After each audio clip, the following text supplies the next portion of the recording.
It's been 4 months after graduation, now faced with the reality of life, trying to decide what the heck I am supposed to do with the rest of my life. I think this is a question that most fresh graduates have, amongst other important questions, which I am going to be talking about today.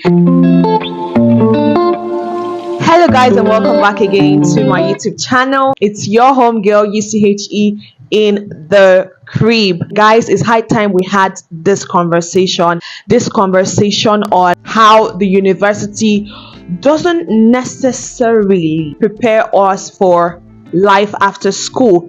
And I think it's because it has to do with the fact that the university is more or less like a structured environment. Your curriculum is basically drawn out for you. You know exactly what you'll be doing around 9 o'clock. For people whose parents are basically in the middle class, you now have to start thinking of ways in which you can support your family. And it's even harder when you find yourself in an economy like Nigeria, where securing a means of livelihood becomes a tussle. There are not many vacancies available for you. The university environment doesn't really give you that option of schooling alongside having a job. You know what, let me paint a picture for you. So in the school where I'm coming from, we have classes until 4 o'clock. Let's not talk about the lecturers who will fix class around 4 and basically finish around 6, 7. But yeah, on a normal day, we have classes till 4 o'clock.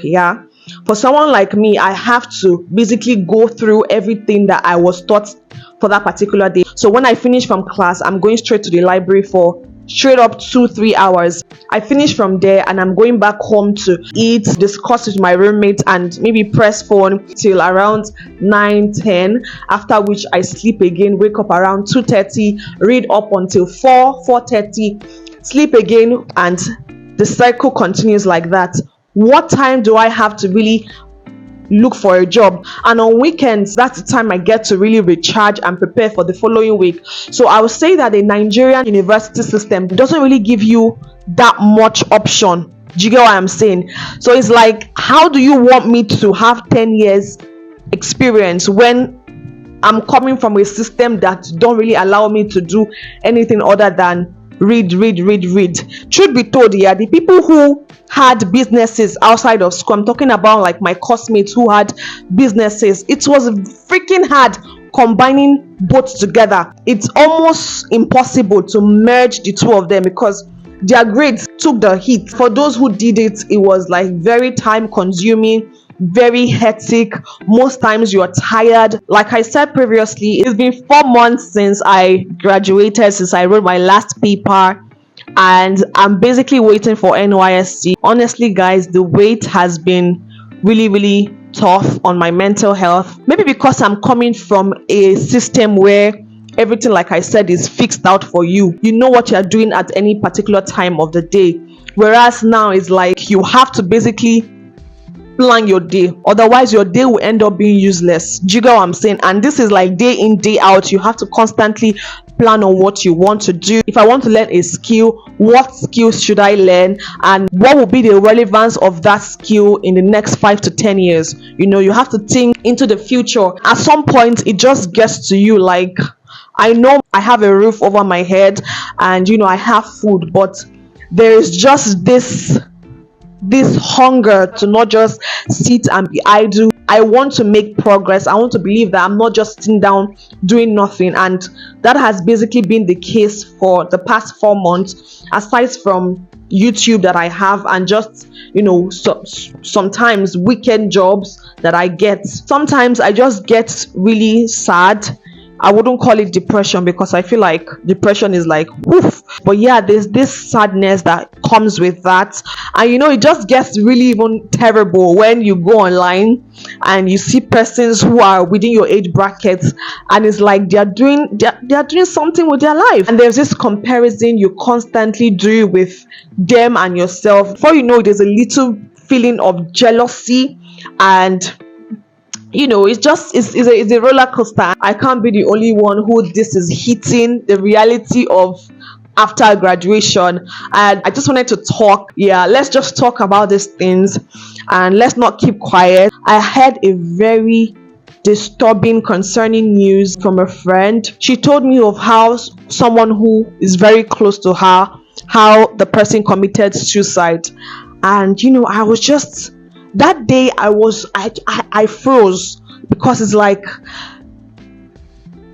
discovered that the person was just in his 20s, and I'm like, wow, this is real. Do you know what it means for someone to take his or her life? Like, do you know the amount, do you know the thought process, that the person had to come to a conclusion that the only solution is to take his or her life? And I sat there and I was like, no, I can't keep quiet. I can't just turn a blind eye to the way I'm feeling. I can't turn a blind eye to the fact that there are people out there who feel like they're not doing anything. It's crazy, because at this stage we are active. We are very active, in the sense that we have the strength, we have the agility, we have the brain. Our brain is still fresh out of school. So you're coming out of the university with so much enthusiasm, with so much strength, with so much vigor and vibrancy, and you are met with frustration. Like, the moment you come out, you are met with frustration.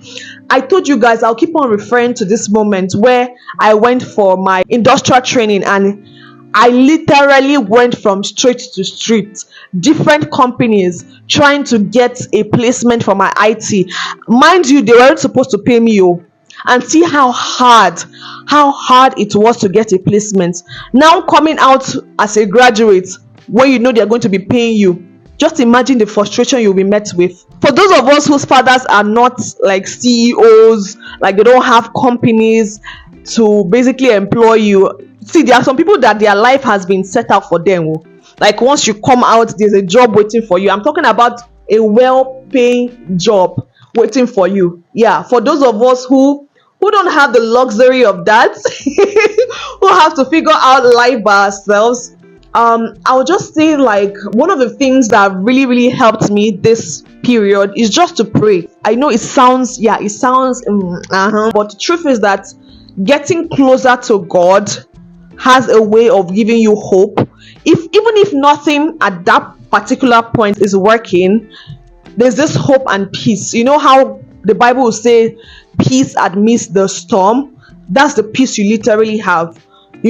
So it's been hard, actually. I'm just going to be honest. Yeah, some days is hard. Some days is hard to communicate with God. Some days, before I remember to say, God, thank you for another day, I'm thinking of what job interview should I go for? Are there any opening? All of that. So it's like, yeah, some days is not, some days is not easy, but I have to remind myself that God literally knows best for me, and he doesn't sleep or slumber. Another tip that has basically helped me to keep my head afloat is just basically seeking counsel from people who are way older than I am. Thankfully, I have a sister who has been through this point in my life, and she's doing well for herself. Like, she's balling. Do you get what I'm saying? And she'll just basically talk to me, oh, you can do this, oh, you can do that. Let me tell you something, there's nothing like seeking counsel from people who have gone through what you're going through, because it's a reminder that there's light at the end of the tunnel, and nothing literally lasts forever. You're just going through a season, and this too shall pass, literally. So I will probably ask her to come on my channel so she can have this conversation with us, because from my analytics I can see that people who watch me are within my age range, and yeah, I think this will be very beneficial to us. I'll ask her, let's see whether she can come on board. The third way I'm able to deal with the thought of inadequacy is by finding things I'm genuinely good at doing and things that I genuinely like, and just starting in the smallest capacity. For example, YouTube. YouTube has been that one thing that I consistently enjoy doing. I'm very invested in, like, nothing else matters. There's no room for feeling inadequate. There's no room for feeling left out, like I'm not doing enough. Find that thing that genuinely makes you happy and pursue it in the smallest capacity. Don't worry about expanding it to be very, very big. At the end of the day, you need to be active, like I said. And because you have something that basically takes your mind away from the stress, I think it just helps in no small measure to keeping your mind at peace and keep your head afloat. Don't really worry about how much is paying. The key is to not be idle. Do you understand what I'm saying? So just find that thing you're naturally good at and just work towards improving it day by day. The fourth way I think you can basically handle this season of your life is to be patient with yourself. Be patient with your journey and just realize that everybody's story is different. Some people make it from having wealthy parents, while others it takes a long time. But at the end of the day, time and chance happen to everybody. The next point, which is particularly my favorite, is to stay away from people who put unnecessary pressure on you. See, if anybody pressure you this year, block her, delete her. Don't pressure me. Come on, don't pressure me. Don't pressure me. See, stay away from, if it's social media, if it's friends that basically pressure you into doing something you're not supposed to do or something you're not even comfortable with.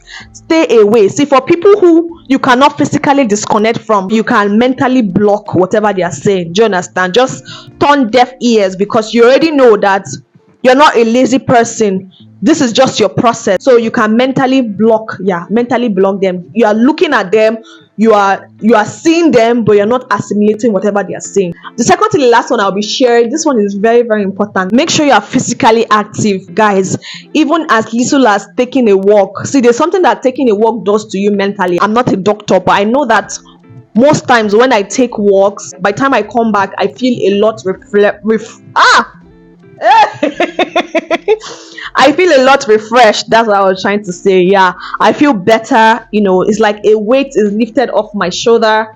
So yeah, stay active. Even as little as dancing. Sometimes I just plug in my earpiece and just dance, sweat. Make sure you're active. Make sure your body, your heart rate is pumping fine and good. The last but not the least way I would suggest that we can get rid of this negative emotion is to find time to hang out with friends and have a good laugh. Like, laughter, they say, is the best medicine. Once you feel like you are getting clouded with negative emotions or negative thoughts, just go and hang out with good friends. So I'm not talking about the one that will pressure you. Find time to hang out with friends. Go to your favorite comedy show if you have the money, or even go to Mama Puts. Yeah, go to a booker, get something to eat, recount funny experiences, and just have a good laughter.